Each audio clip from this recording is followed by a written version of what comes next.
السلام عليكم ورحمة الله وبركاته. أعوذ بالله من الشيطان الرجيم. بسم الله الرحمن الرحيم.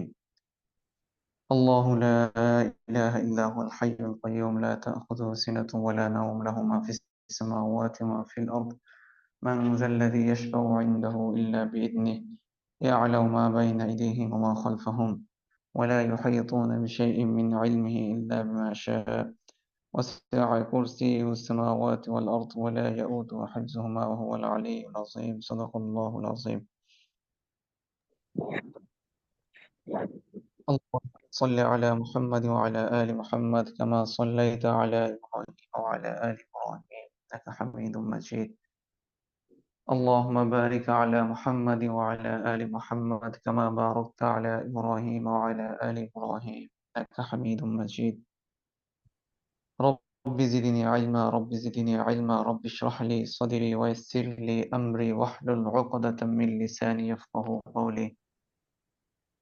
আলহামদুলিল্লাহ, আল্লাহ সুবহানাহু ওয়া তাআলার অসংখ্য কৃতজ্ঞতা জ্ঞাপন করছি যে আল্লাহ সুবহানাহু ওয়া তাআলা আমাদেরকে ইলমের দর্সে আসার তৌফিক দিয়েছেন। আলহামদুলিল্লাহ।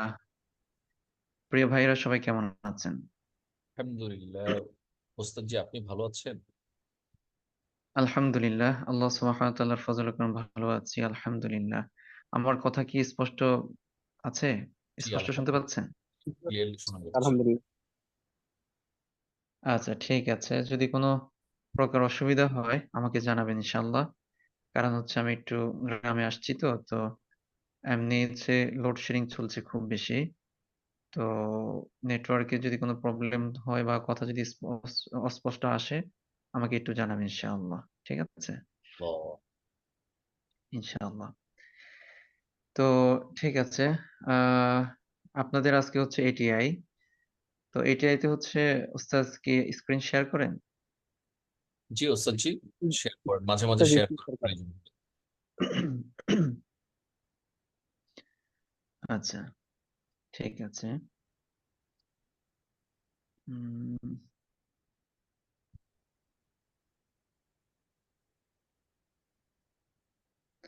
আল্লাহ লা ইলাহা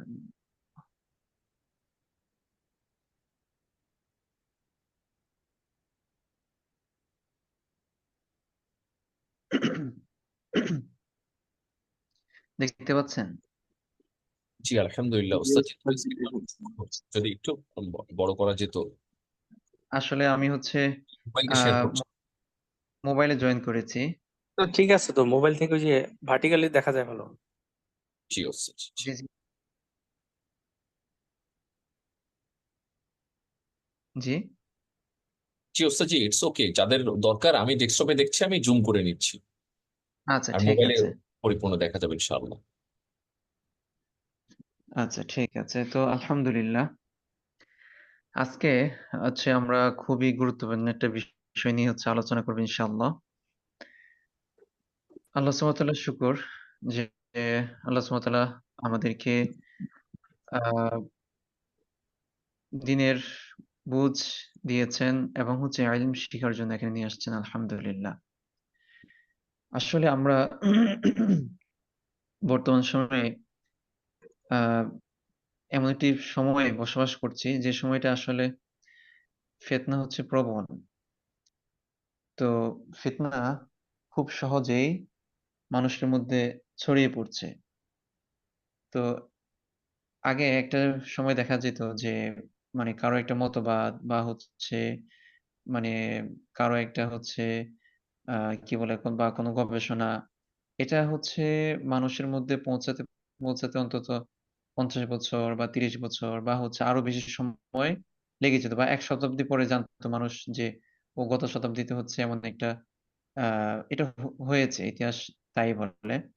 অথবা ১ শতাব্দী না হলেও সমসাময়িক যুগে বা ৫০ বছর বা ৪০ বছর এই সময়ের মধ্যে গিয়ে হচ্ছে মানুষ জানতে পারত। অর্থাৎ একটা লম্বা সময় পরে গিয়ে হচ্ছে মানুষ আ কোন মতবাদ বলি বা হচ্ছে কোন গবেষণা বলি বা হচ্ছে অনেক কিতাব বলি খুব আ মানে ইলম শেখাটা অনেক কষ্ট ছিল, কষ্টকর বিষয় ছিল এবং যেকোনো মতবাদও হচ্ছে খুব দ্রুত ছড়িয়ে পড়ত না।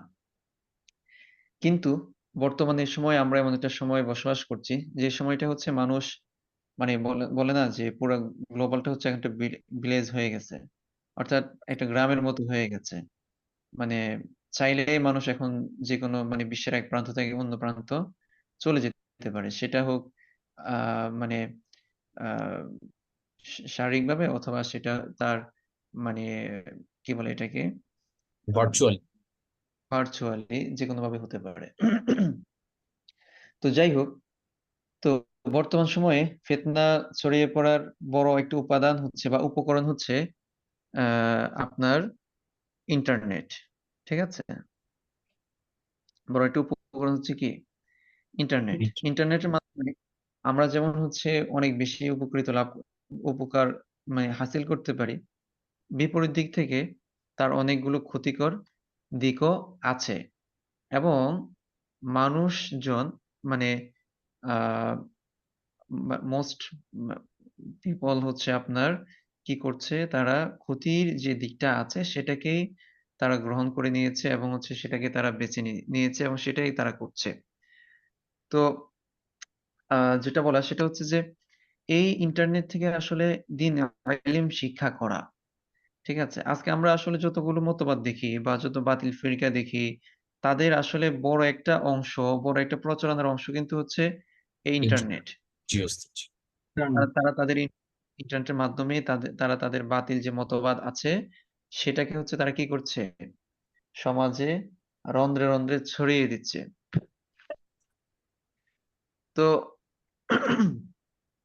এখন আলহামদুলিল্লাহ আবার কিছু ভাই হচ্ছে আল্লাহ সুবহানাহু ওয়া তাআলা তাদেরকে বুঝ দিচ্ছেন। উম দ্বীনের বুঝ তাদেরকে দিচ্ছেন।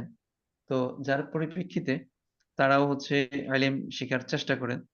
তো এই ইলমটা উনারা হচ্ছে ১ম যে কাজটা করেন সেটা হচ্ছে উনারা YouTube অথবা Google এ গিয়ে সার্চ করে ইলম শেখার চেষ্টা করেন।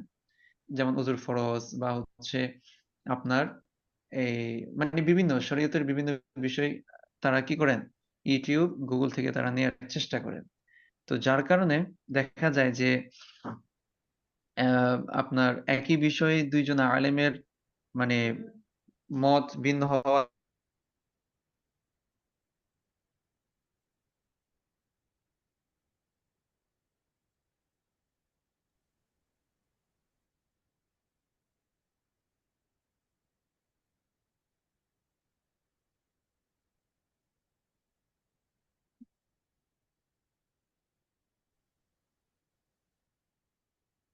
ওস্তাদজির কণ্ঠ শোনা যাচ্ছে না। সবাই কি শুনতে পাচ্ছেন? না, ওনার ভয়েস অফ করা দেখলাম, হয়তো অফ করে রাখছে।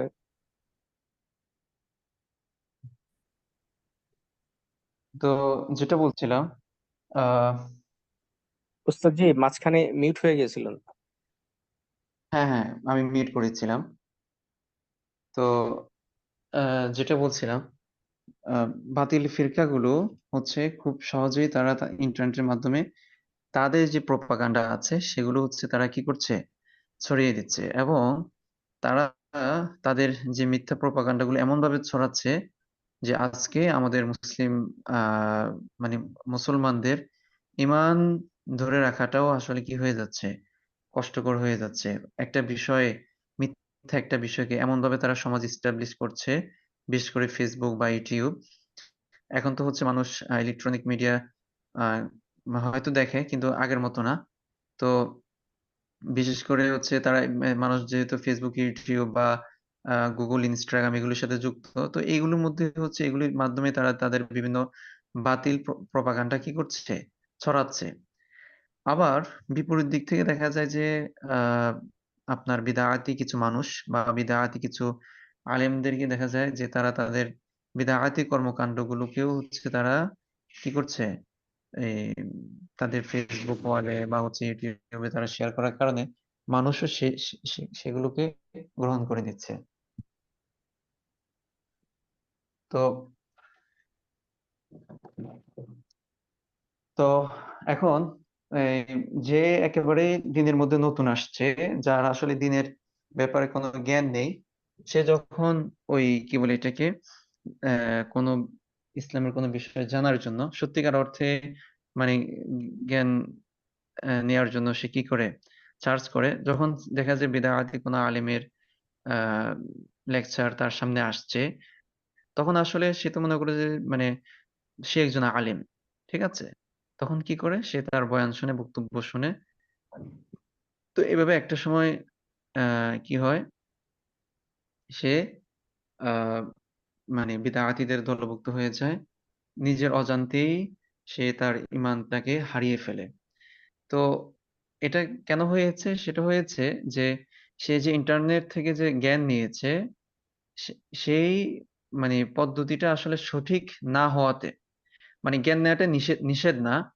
কিন্তু মানে মানে কার থেকে নিবে, কাদের থেকে নিবে, সেই পদ্ধতিটা আসলে তার সঠিকভাবে না জানার কারণে সে এমন কিছু মানুষের কথা শুনেছে, যারা আসলে মানে মা আনা আলাইহি ওয়া আসহাবি, রাসূল সাল্লাল্লাহু আলাইহি ওয়াসাল্লামের কথা, হাদিস মা আনা আলাইহি ওয়া আসহাবি, যেটাকে পরবর্তীতে আমাদের উলামায়ে উম্মত কি নাম দিয়েছেন? আহলুস সুন্নাহ ওয়াল জামাআহ।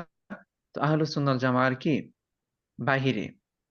তো তাদের কথা শোনাতে একটা পর্যায়ে সে বিদআতি কর্মকাণ্ডে কি লিপ্ত হয়ে গেছে। অথবা সে যদি বেদাআতের দিকে নাও ঝুঁকে যায়, কিন্তু সে এভাবে ফিতনায় পড়ে যায় যে একই বিষয়ে যখন দুজন আলেম কথা বলছেন, ভিন্ন মত পোষণ করছেন, তখন সে বলে যে মানে তখন সে ফিতনার মধ্যে পড়ে যায়। যে সে কারটা নিবে, কারটা ছাড়বে। তো একটা পর্যায়ে শয়তান তাকে এভাবে ধোঁকা দেয় যে ইসলামের মধ্যে মানে এত কন্ট্রাডিকশন, এত মানে একই এক আল্লাহ, মানে ধোঁকাটা দেয় এইভাবে যে এক আল্লাহ, এক রাসূল, এক কোরআন, মানে সবকিছু এক। তাহলে এত কেন ভিন্নতা? তার মানে তার মধ্যে কোনো সমস্যা আছে। তো জি মানে তখন যখন একজন ভার্সিটি একজন পড়ুয়া বা জেনারেল পড়ুয়া একজন একটা ছেলে যখন সে দিনের মধ্যে নতুন আসে, তখন তার মধ্যে একটা তুমুল আগ্রহ থাকে যে পড়াশোনার, একটা তুমুল আগ্রহ থাকে। ঈমান তখন মানে নও মুসলিমের মতো তাজা ঈমান থাকে। এটা হচ্ছে বাস্তবতা। যারা আপনারা অনেকেই দিনে ফিরে আসছেন, এটা আপনারা খুব ভালোই বলতে পারবেন। এটা জি হচ্ছে বাস্তবতা। খুব তাজা ঈমান থাকে। তো যার কারণে দেখা যায় শয়তান ওই সময় নেক্সট শুরুতেও কি অনেক বেশি ধোঁকা দিয়ে থাকে। তো যার কারণে একটা পর্যায়ে সে এভাবে সংশয় সন্দেহের মধ্যে পড়ে আবার ভিন্ন দিকে চলে যায়। তো আজকে আমরা ইনশাআল্লাহ আহ শিখ আমরা আজকে জানবো যে দ্বীনি ইলম অর্জনের সঠিক পদ্ধতি ও ইন্টারনেট থেকে পাঠ গ্রহণের সতর্কতা। আমরা একেবারেই এটাকে, যেহেতু এটা আমাদের সাথে সম্পৃক্ত হয়ে গেছে, এবং আজকে আমাদের যে আইএম এর ক্লাস সেটাও আসলে ইন্টারনেট নির্ভর। তো যেহেতু এটা আমাদের সাথে একেবারে খুব বেশি সম্পৃক্ত হয়ে গেছে, তো এটার থেকে হচ্ছে আমরা কিভাবে মানে সঠিক ইলম আমরা কি করতে পারি, হাসিল করতে পারি, অর্জন করতে পারি, আমরা হচ্ছে সেই বিষয়গুলো নিয়ে আজকে আমাদের এই দার্স। আপনারা কি বুঝতে পেরেছেন? আলহামদুলিল্লাহ ওস্তাদ জি, বুঝতে পেরেছি। ঠিক আছে।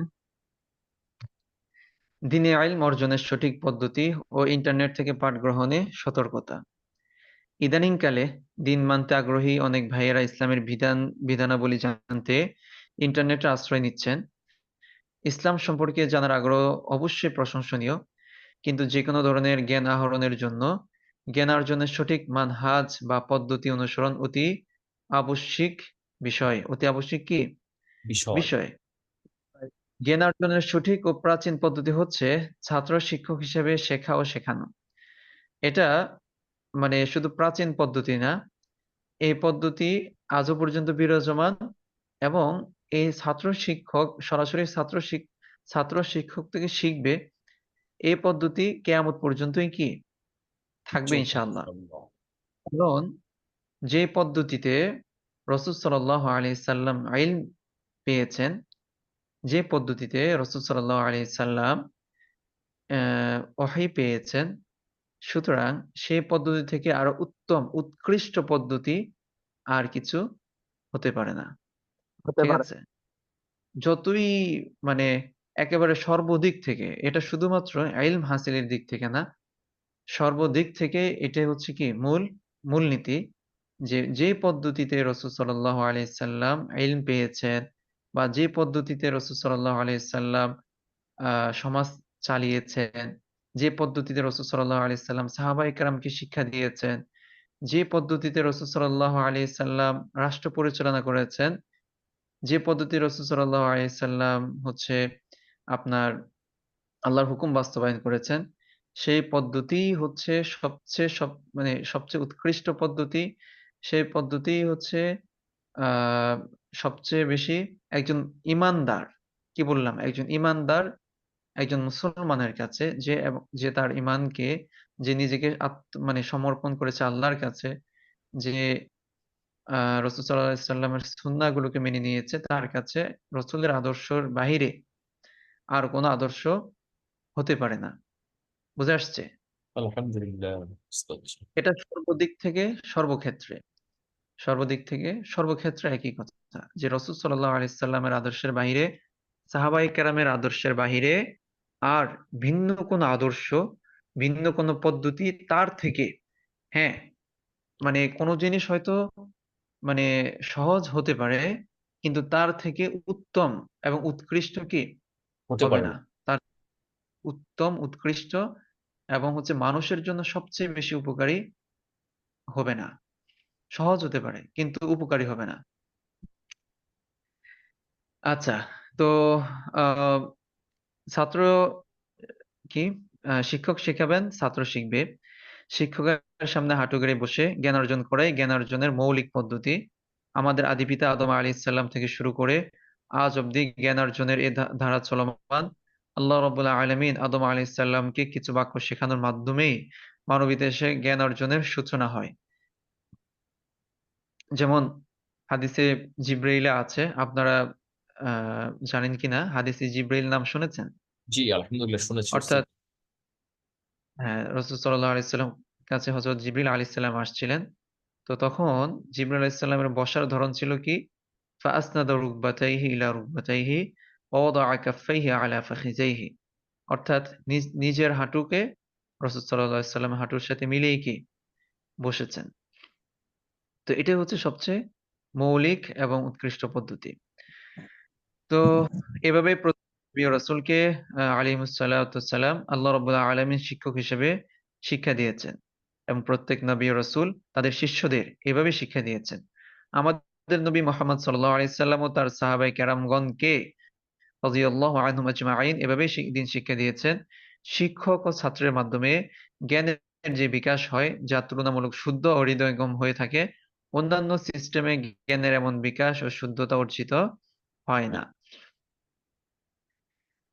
তো হয়তো কোনো মাসআলা আমি জানতে পারি, কোনো মাসআলা কি আমি জানতে পারি ভিন্ন এই পদ্ধতির ভিন্ন পদ্ধতিতে।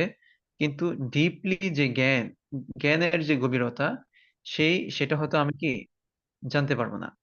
দেখেন, সাহাবায়ে কেরামের সময় বা রাসূল সাল্লাল্লাহু আলাইহি সাল্লামের যুগেও খায়রুল কুরুনে হচ্ছে সাহাবায়ে কেরামের কাছে যখন সাহাবায়ে কেরামের যখন হচ্ছে কোনো বিষয় জানার প্রয়োজন হতো, ওনারা আছেন দূরে, হ্যাঁ? অথবা হচ্ছে আপনার তাবেঈনদের যদি কোনো বিষয় জানার প্রয়োজন হতো, ওনারা আছেন দূরে, তখন হচ্ছে যে বিষয়টা জানার প্রয়োজন হতো শুধুমাত্র সেই বিষয়টাকেই আ লিখে কি করতেন?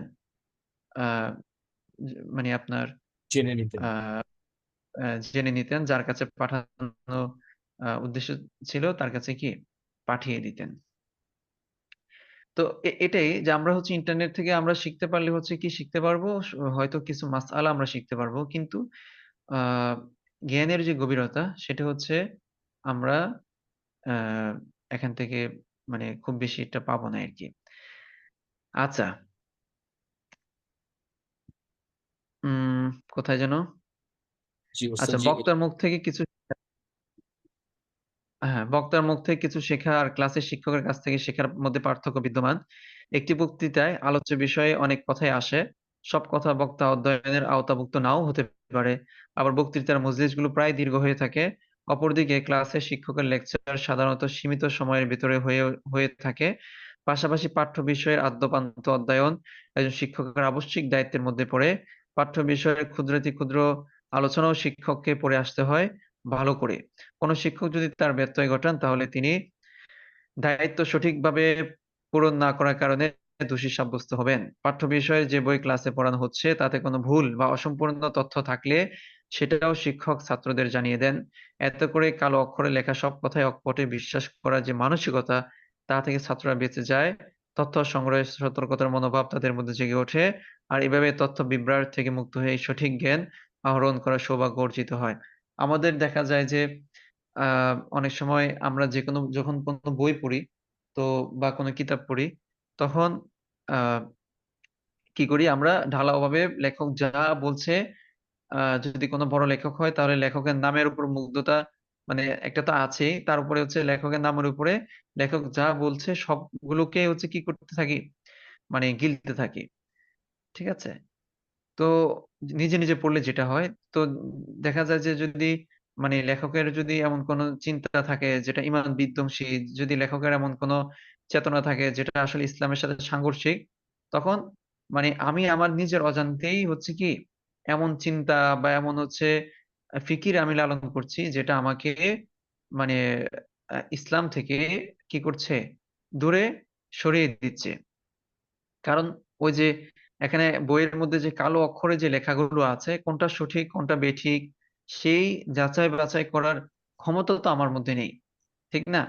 জি আমি ওস্তাদ। যদি আরেকটি স্পেসিফিক উদাহরণ দেই, যেমন হচ্ছে যখন হাদিসের নকদ হয়, অর্থাৎ হাদিস যখন যাচাই বাছাই হচ্ছিল, এই হাদিসটা সহিহ, আপনারা ইনশাআল্লাহ সামনে পড়বেন।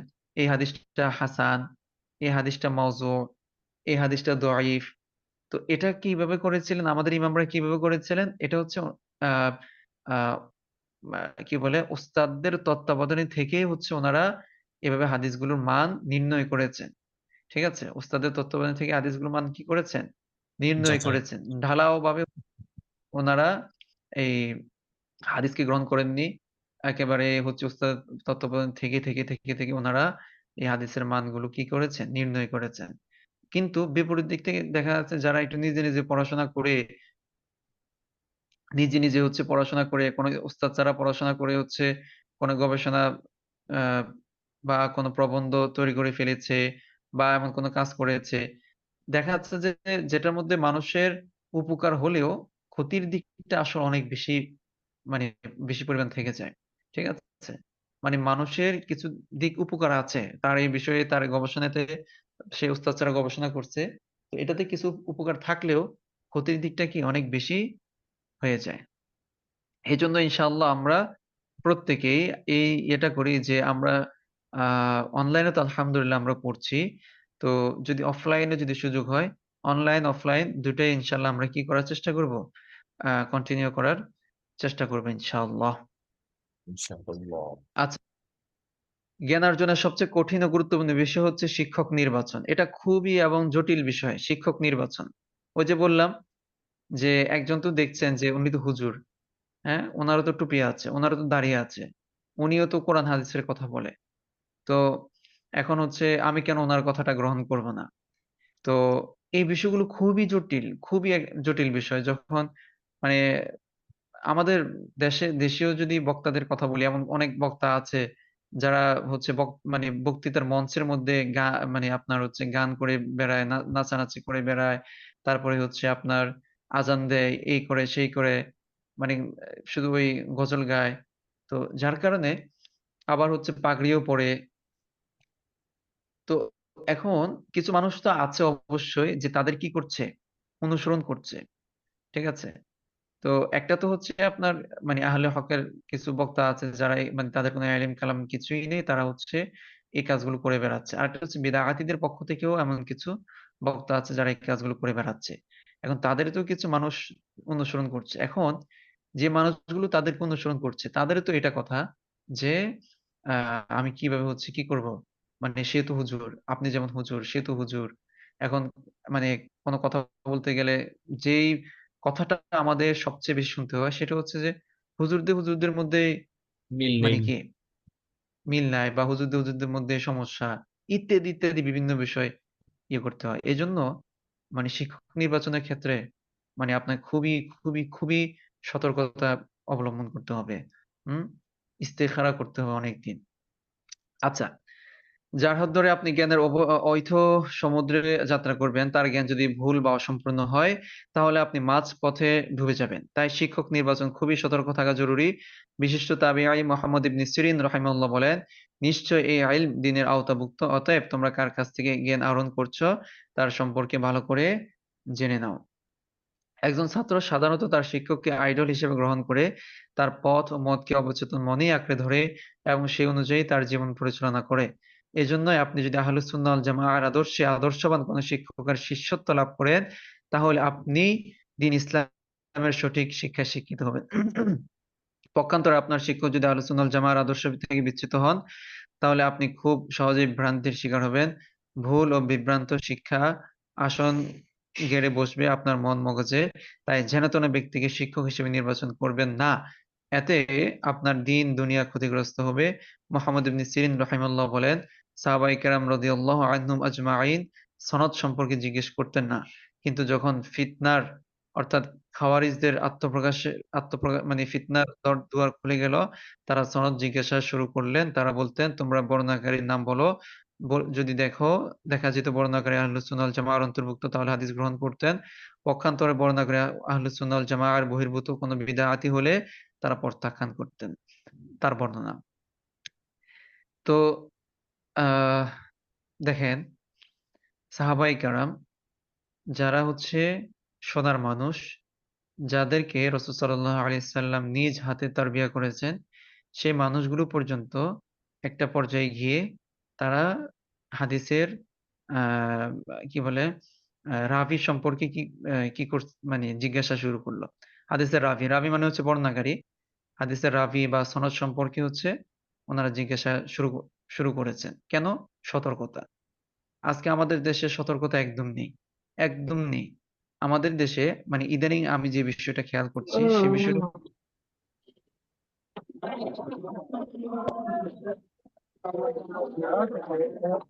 যাদের নয়েজ হচ্ছে আমরা মিউট রাখি। জি।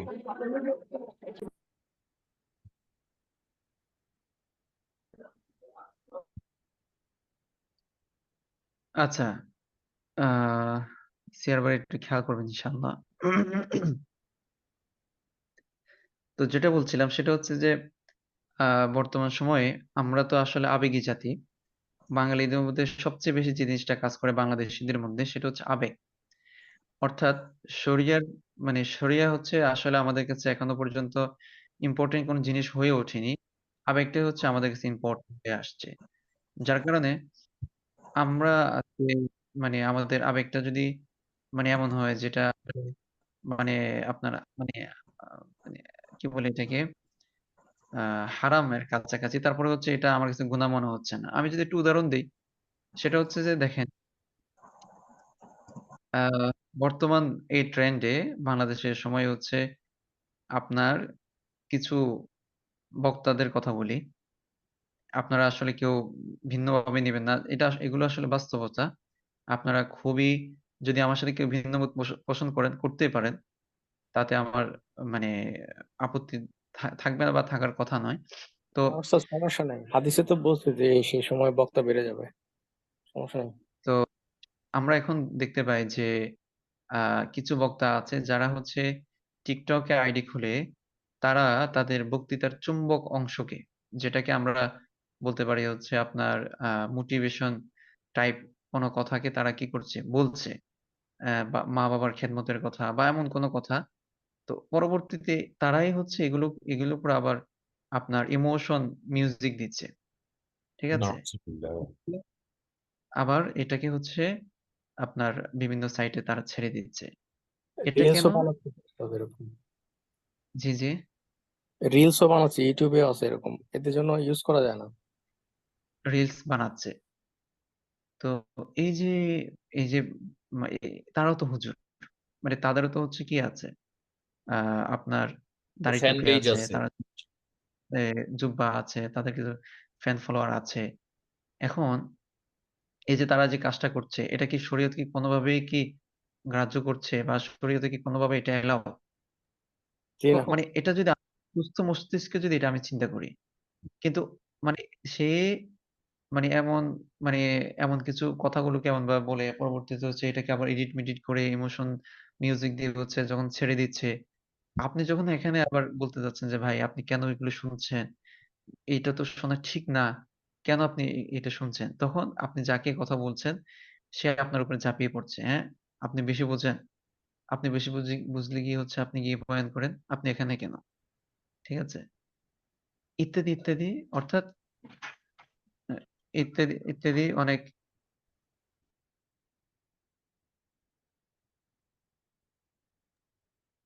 অনেক আহ মানে একটা পর্যায়ে এগুলো হচ্ছে আপনার ভাইরাল হওয়ার জন্য করে ফেলে তারা।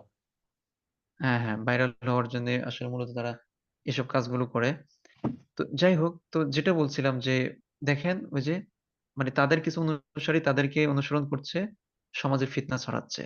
এই জন্য আমাদেরকে হচ্ছে আল্লাহ সুবহানাহু ওয়া তাআলার কাছে সবসময় দোয়া করতে হবে, ইয়া মুকাল্লিবাল কুলুব সাব্বিত কলবি আলা দীনিক, ইয়া মুকাল্লিবাল কুলুব সাব্বিত কলবি আলা দীনিক, আল্লাহুম্মা ইন্না নাস্তাঈনুকা আলা তাআতিক। সব সময় সব সময় হচ্ছে এই দোয়াগুলো করতে হবে যে আল্লাহ আপনি আমাদেরকে ইহদিনাস সিরাতাল মুস্তাকিম, ইহদিনাস সিরাতাল মুস্তাকিম, এগুলো দোয়াগুলো সব সময় জারি রাখতে হবে, একবার দুইবার না, সব সময় ইনশাআল্লাহ। ইনশাআল্লাহ। কারণ একজন মুসলমানের কাছে সবচেয়ে দামি জিনিস হচ্ছে কি? তার ইমান। ইমান। সবচেয়ে দামি জিনিস কি? ইমান। তার ইমান।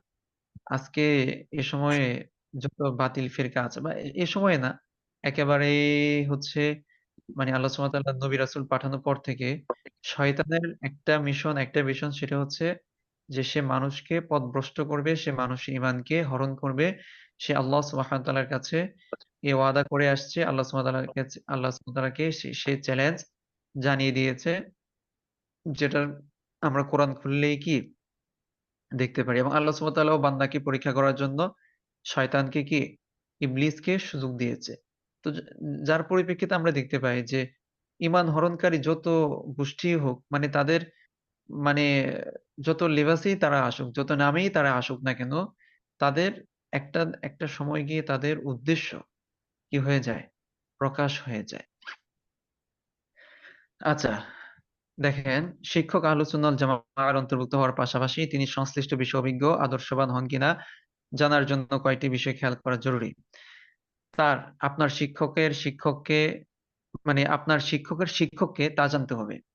অর্থাৎ আপনারা যদি আমাকে জিজ্ঞেস করেন যে উস্তাদ আপনার শিক্ষককে, মানে আমি আমার একেবারে মক্তবের শিক্ষক থেকে শুরু করে এই পর্যন্ত আমার ওস্তাদদের মধ্যে যারা অনেকে আছেন বিখ্যাত হয়েছেন আলহামদুলিল্লাহ, আবার অনেকে বিখ্যাত হননি, তবে হচ্ছে ওনারা একদম জাদরেল ওস্তাদ। তো তাদের নাম একদম নাম ঠিকানা সহকারে ইনশাল্লাহ বলে দিতে পারবো, তাতে বিন্দু মাত্র হচ্ছে কোনো কি নেই, সন্দেহ নেই। তো তার শিক্ষা জীবন সম্পর্কে বিস্তারিত জানতে হবে, ক্লাসে তার মনোযোগ, অধ্যয়নের ব্যাপ্তি, পরীক্ষার ফলাফল, শিক্ষকের কাছে তার অবস্থান, তার কোনো থিসিস বা অভিসন্দর্ভ থাকলেও তাও খোঁজ নিতে হবে। তার সম্পর্কে সমকালীন হক্কানি উলামায়ে কেরামের মতামত জানতে হবে। আচ্ছা, আদাবুল ইলম তথা ইলমি। আচ্ছা, আহ উম, আমরা ক্লাসে কেউ হচ্ছে ভিন্ন কোনো কথা বলবো না, হ্যাঁ?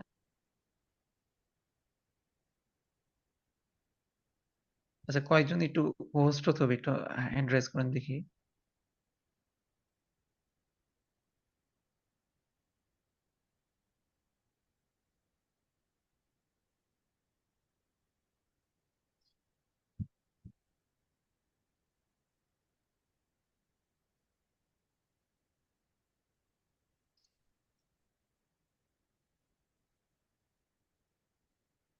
আচ্ছা, ঠিক আছে। আহ, সালাফুল উম্মাহ তথা উম্মার পূর্বসূরি আলেমদের আলোচনা তিনি সম্মানের সাথে করেন কিনা সেটা জানতে হবে। আমাদের পূর্বসূরি পূর্বসূরি আইম্মায়ে কেরাম পর্যন্ত জ্ঞানের যে বিশাল ভান্ডার রেখে গেছেন, তিনি কি তার স্বীকৃতি দেন?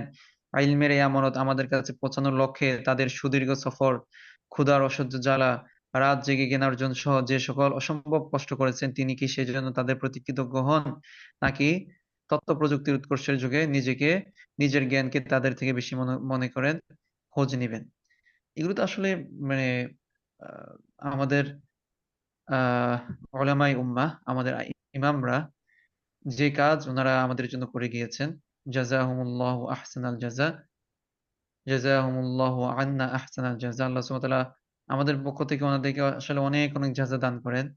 আপনারা ইনশাআল্লাহ আরো পড়েন, ক্লাস নিয়মিত করেন, ইনশাআল্লাহ আপনারা জানতে পারবেন যে বিশেষ করে যখন হাদিস পড়বেন বা ফিকহ পড়বেন তখন আসলে বুঝতে পারবেন যে আসলে আমাদের ইমামরা আমাদের জন্য কি পরিমাণ কষ্ট ওনারা করে গিয়েছেন।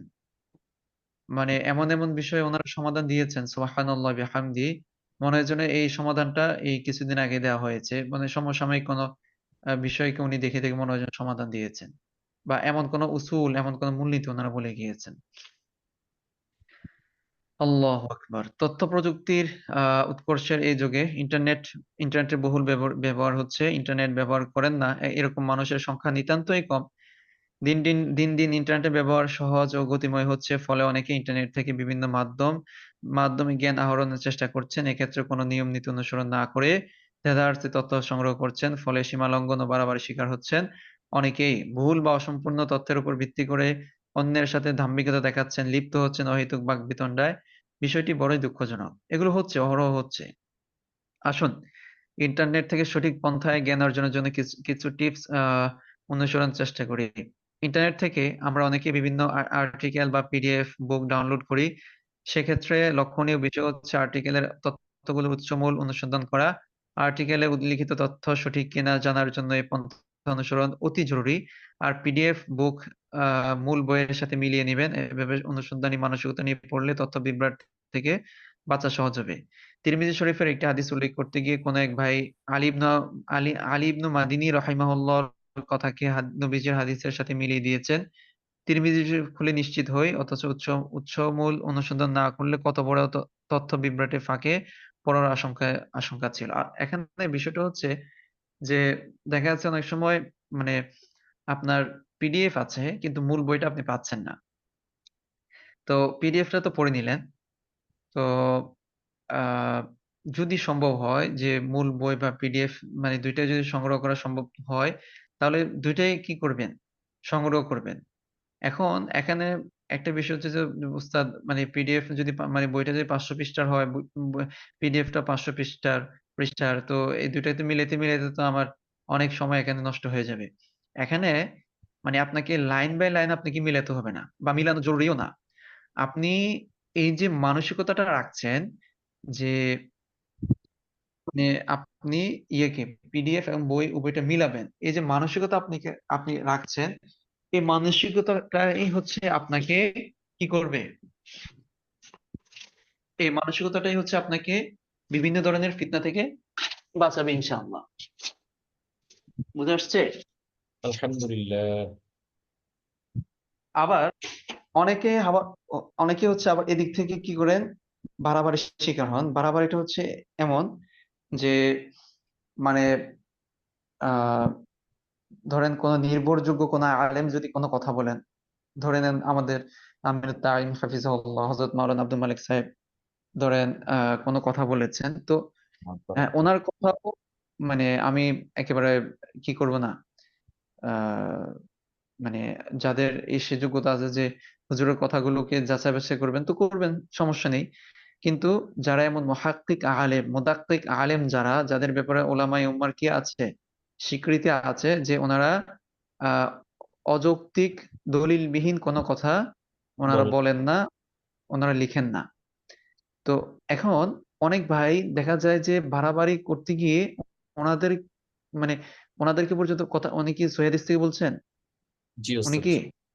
সহিহ হাদিস থেকে বলছেন, ওনার কথা কি সহিহ হাদিসে আছে, তো ইত্যাদি ইত্যাদি, মানে বাড়াবাড়ির শিকার হন। তো বাড়াবাড়ি করতে গিয়ে একটা পর্যায়ে আসলে নিজেই বিভিন্ন ধরনের সন্দেহ সংশয়ের মধ্যে কি পড়ে যান। আল্লাহ সুবহানাহু ওয়া তাআলা আমাদের সকল ধরনের বাড়াবাড়ি ছাড়াছাড়ি থেকে কি করেন, হেফাজত করেন। আল্লাহুম্মা আমিন। আচ্ছা, ইন্টারনেট থেকে আমরা অনেকেই ভিডিও বয়ান শুনে থাকি। বক্তব্য আর ক্লাসের পাঠের মধ্যে পার্থক্যের বিষয়টি পূর্বে উল্লেখ করেছি। সে পার্থক্যের বিষয়টি কোনো বক্তব্য শোনার শুরু থেকেই মস্তিষ্কে রাখবেন। ইদানিং অনলাইন অফলাইনে বক্তাদের সংখ্যা অসংখ্য, ইসলাম প্রচারের জন্য সংখ্যা অসংখ্য, ইসলাম প্রচারের জন্য বিষয়টি ইতিবাচক হিসাবে বিবেচনা করা যেত, কিন্তু সঠিক তথ্য সমৃদ্ধ বক্তার সংখ্যা খুবই কম। এটা খুবই বাস্তবতা। তথ্য সমৃদ্ধ বক্তার সংখ্যা খুবই কম। এটা আসলে মানে আমাদেরই আসলে দুর্ভাগ্য যে কিভাবে যেন এই মানে এই বিষয়টা মানে এই মঞ্চটা আসলে উন্মুক্ত থাকার দরুন মানে যে যেভাবে পেরেছে সেভাবে ভাইরাল হওয়ার নেশায় সে ভিডিও বয়ান দিয়েছে, এটা সেটা দিয়ে সে হয়তো ফেমাস হয়ে গেছে। এখন সে একটা বিশাল বক্তা হয়ে গেছে। এখন সে কি বলে এটাকে মানে এমন এমন কথা বলে, এমন এমন আজগুবি কথা বলে যেগুলো আসলে সত্যিকার অর্থেই আহলে সুন্নাহ ওয়াল জামাআর আকীদা বিরোধী এবং হচ্ছে তাদের থেকে কখনো এগুলো পাওয়া যায় না। তো যেটা বলছিলাম, আহ এটা আমাদের দুর্ভাগ্য। সত্য সুন্দরের সুন্দরের বিকাশে আমাদের পদচারণা এখনো প্রয়োজনের তুলনায় কম। অধিকাংশ বক্তার বক্তৃতায় ভুল বা অসম্পূর্ণ তথ্যের উপস্থিতি চোখে পড়ার মতো। বিজ্ঞ জ্ঞানীদের কাছে খুব সহজেই এসব তথ্য বিভ্রাট ধরা পড়ে। আমি আজকে একটা বক্তব্য শুনেছি, এটা কে যেন শেয়ার করেছে আমার। আহ তো আজকে শুনেছি, আল-আয়াযু বিল্লাহ, আল-আয়াযু বিল্লাহ, নাউযুবিল্লাহি মিন যালিক। আগে কয়েকবার নাউযুবিল্লাহ বলিনি। সেটা হচ্ছে আহ আহ, আপনার একজন মৌলবী, তার দাড়ি আছে, লম্বা পোশাক আছে এবং হচ্ছে টুপিও আছে। তো সে উস্তাদ, আপনার নামটা বলে দিলে হয়তো আমাদের জন্য সুবিধা হইতো, কারণ আমরা বাঁচতে পারতাম। আমি আসলে এটা আজকেই দেখেছি। মানে এই একে আমি আমি নামটা আসলে মুখস্থ করিনি, এভাবে খেয়ালও করিনি, কিন্তু কথা শুনে খুব আফসোস লাগতো যে এমনও মানুষ আছে। মানে সে বলতে চাচ্ছে, আপনারা শুনেছেন কিনা জানি না, সে বলতে চাচ্ছে যে মানে এই যে এখন একটা মাজার ভাঙার যে একটা ইস্যু জি ওস্তাদ চলছে, শুনেছি, জি জি। তো সে বলতে চাচ্ছে যে আমরা সেজদা মানে কেন আল্লাহকে করব। সে ব্যঙ্গ করে বলতে চাচ্ছে যে মানে সেজদা তোমরা পশ্চিম দিকে কি ফিরে তোমরা সেজদা করো না। মানে এভাবে সে ব্যঙ্গ করে কথাটা বলতে চাচ্ছে যে তোমরা পশ্চিম দিকে ফিরে সেজদা করো। আরে সেজদা তো করবা তোমরা হচ্ছে বাবার মাজারে, কারণ আল্লাহ তো পশ্চিম দিকে থাকে না। সে বলতে চাচ্ছে যে আল্লাহ পশ্চিম দিকে থাকে না, আল্লাহ থাকে অলিয়া উলিয়াদের অন্তরে। আল্লাহ ইয়াজুবিন আল্লাহ ইয়াজুবিল্লাহ নাউযুবিল্লাহ মিন যালিক। নাউযুবিল্লাহ। তো এখন আল্লাহ অলিয়া উলিয়াদের অন্তরে থাকে, মানে আল্লাহর ওলিদের অন্তরে থাকে। এই জন্য পশ্চিম দিকে ফিরে আল্লাহকে সিজদা করা যাবে না, কারণ অলিয়া উলিদেরকে সিজদা করতে হবে, মাঝারে সিজদা করতে হবে। ওস্তাদজি পাশাপাশি বলেছিল যে সরাসরি আল্লাহর কাছে দোয়া করা যাবে না, দোয়া এই মাজারের যারা আছে তাদের মাধ্যমেই করতে হবে। কে বলছিল, করতে হবে। নামটা জানেন? আমি আসলে পুরোটা শুনিনি, তো শুনিনি। ওই ভাই হচ্ছে কি জানেন? আসলে রুচিতে বাধে নাই, জি। বাধছে, জি। উন্নত অবস্থা নেই। তো যাই হোক, আমি আসলে যেটা বোঝাতে বোঝাতে চাচ্ছি সেটা হচ্ছে দেখেন, তার কথাও কিন্তু মানুষ শুনছে, তার জি কথাও কিন্তু মানুষ দিচ্ছে। তো মানে এটা যে স্পষ্ট শিরক, এটা যে একেবারে ও আ- আহ, সে আবার কোরআন থেকে দলিল দিচ্ছে। জি ওস্তাদ, জি কোত্থেকে দলিল জি। দিচ্ছে? মুমিনের অন্তর পবিত্র আল্লাহ থাকে, কোরআন ওরূপ এটা? কারীম থেকে। সে কোরআন থেকে দলিল দিচ্ছে। ওয়ানাহনু আকরাবু ইলাইহি মিন হাবিলিল ওয়ারিদ, যেটা কোরআনে আসছে যে আল্লাহ সুবহানাহু ওয়া তাআলা যে তোমাদের একেবারে শাহ রগ যেটা, সেটার থেকেও তোমাদের নিকট। নিকটবর্তী আল্লাহ সুবহানাহু। জি, তো বুঝতে পারছি। সেটারও সেটা দিয়ে সে দলিল দিচ্ছে যে আল্লাহ সুবহানাহু ওয়া তাআলা মুমিনের অন্তরে থাকে, সুতরাং এখন পশ্চিম দিকে ফিরে সিজদা করা যাবে না, সিজদা করতে হবে উলিয়া উলিয়াদেরকে। তো নাউযুবিল্লাহ। এই যে মানে এখন এই ভাইদেরকে, এই মানুষগুলোকে মানে আমরা কিভাবে ফেরাবো আসলে? এই যে বললাম যে ইন্টারনেট যেমন হচ্ছে এটা সহজ হয়েছে যে আজকে আমরা আলহামদুলিল্লাহ আইএম এর ক্লাসগুলো করছি এখানে, আমরা মানে আলহামদুলিল্লাহ ইলম শিখতে পারছি। ঠিক তেমনি ভাবে এই ইন্টারনেট দিয়েই হচ্ছে অসংখ্য অসংখ্য বাতিল মতবাদ এবং হচ্ছে শিরকি চিন্তা চেতনা আজকে সমাজে কি রন্ধ্রে রন্ধ্রে ঢুকে যাচ্ছে। ছড়িয়ে পড়ছে। আমি এটা শেষ করি, তারপরে পড়ছি আর কিছু কথা বলছি। আহ বক্তার ক্ষেত্রেও বিষয়টি খেয়াল রাখতে হবে। তথ্য সূত্র উল্লেখ করলে উৎসমূল অনুসন্ধান করবেন। আমাদের ওলামাদের ক্ষুদ্র দৃষ্টিতে অনেক বড় বক্তার বড় বড় ভুল চোখে পড়েছে, বিধায় মঞ্চে সিংহাসন অলংকৃত যে কোনো বক্তার কথা চোখ বুজে মেনে নিবেন না, যথাসম্ভব অনুসন্ধান করবেন। এটা তো আসলে খুবই বাস্তবতা। নাম একটা মাশাল্লাহ, সেই বিশাল বড় করে একটা নাম দিচ্ছে, 2-3 লাইনের হচ্ছে আপনার আহ আপনার কি বলে উপাধি ইয়ে করছে, আপনার অনলাইন অফলাইন বিভিন্ন ভাবে হচ্ছে আপনার অমুক বক্তা আসবে, এ আসবে, সে আসবে। দেখা যাচ্ছে যে এমন কিছু কথা বলে গিয়েছে যেটার সাথে মানে ইমানের সাথে সাংঘর্ষিক। আল্লাহ তাআলা আমাদের দিনের সঠিক জ্ঞান অর্জন করে দুনিয়া আখিরাতে সফলতা অর্জনের তৌফিক দান করুন, আমিন। আমিন। এবং উপকারী ইলমের জন্য আমরা আল্লাহ তাআলার কাছে সবাই দোয়া করব। আল্লাহুম্মা ইন্নী আউযু বিকা মিন ইলমিন লা ইয়ানফা ওয়া মিন কলবিন লা ইয়াখশা ওয়া মিন নাফসিন লা তাশবা ওয়া মিন দুআইন লা ইউসমা। আল্লাহুম্মা ইন্নী আউযু বিকা মিন ইলমিন লা ইয়ানফা ওয়া মিন কলবিন লা ইয়াখশা ওয়া মিন নাফসিন লা তাশবা ওয়া মিন দুআইন লা ইউসমা।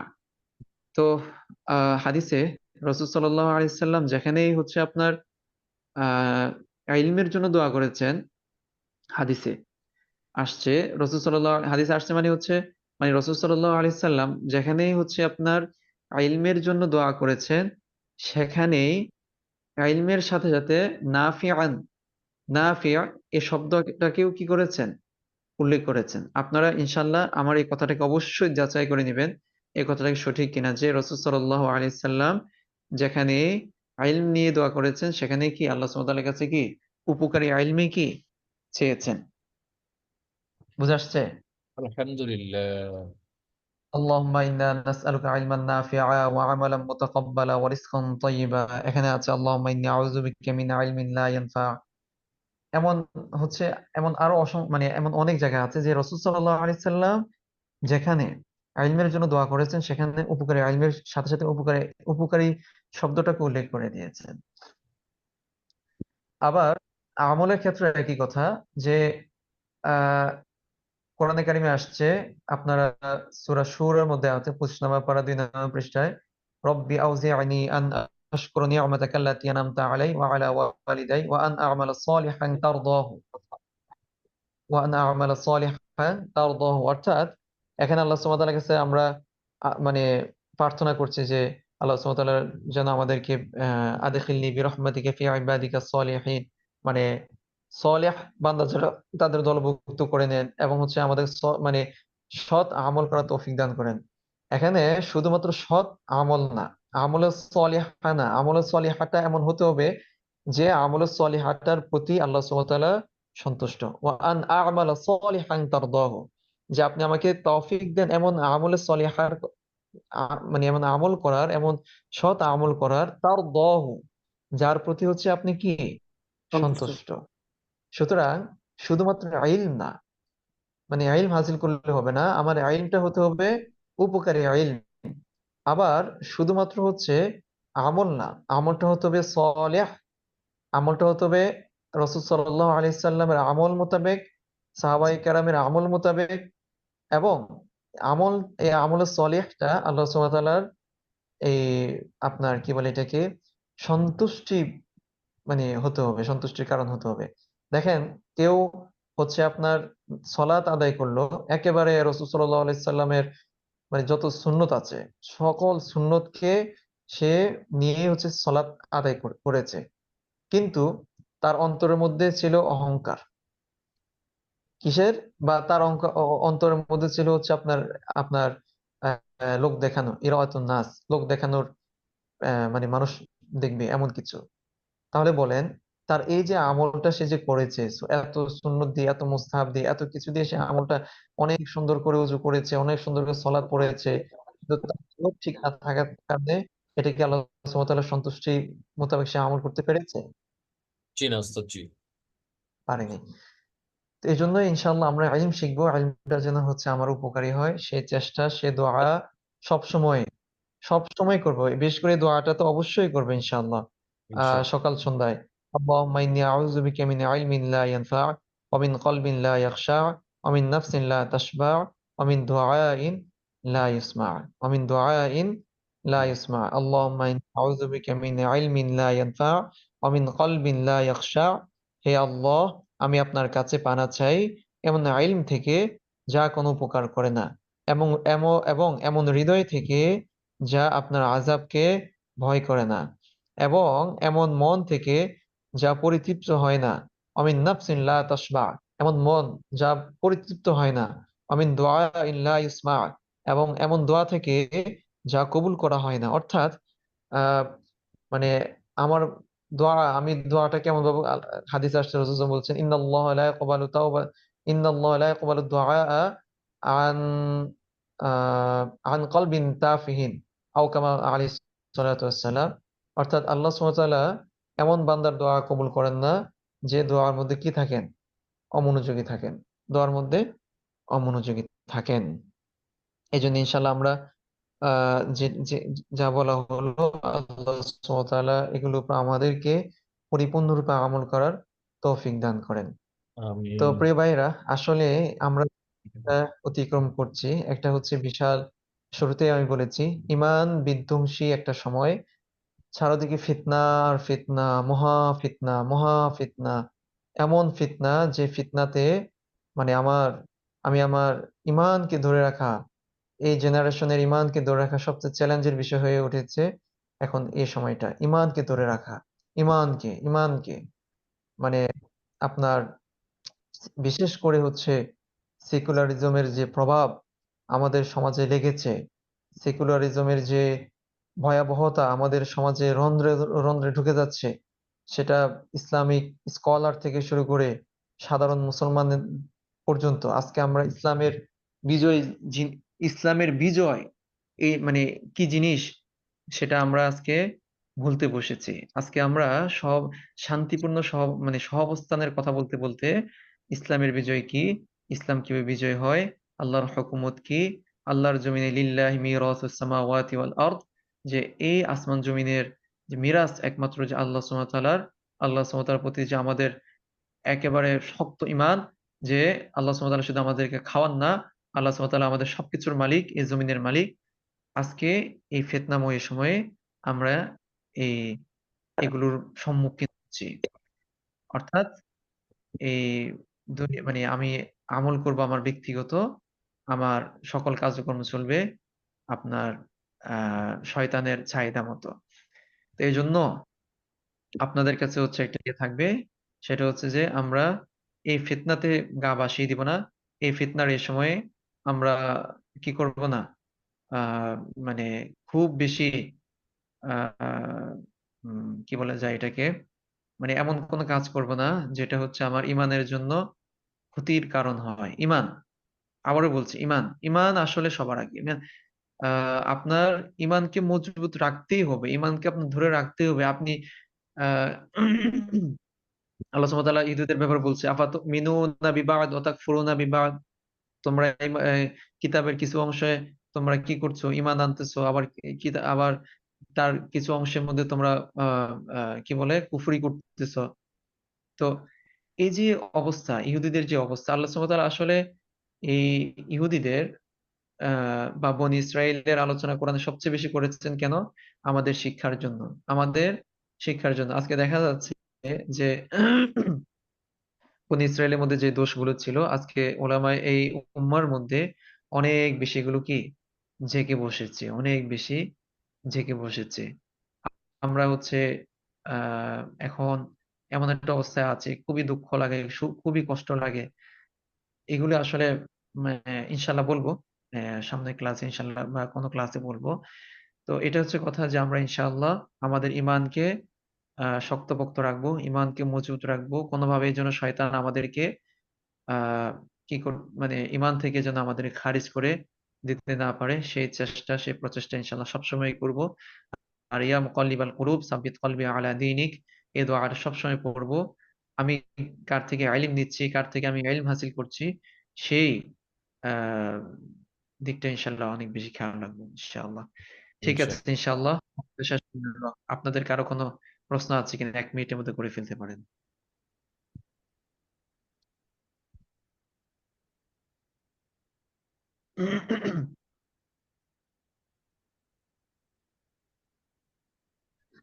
আল্লাহু আকবার।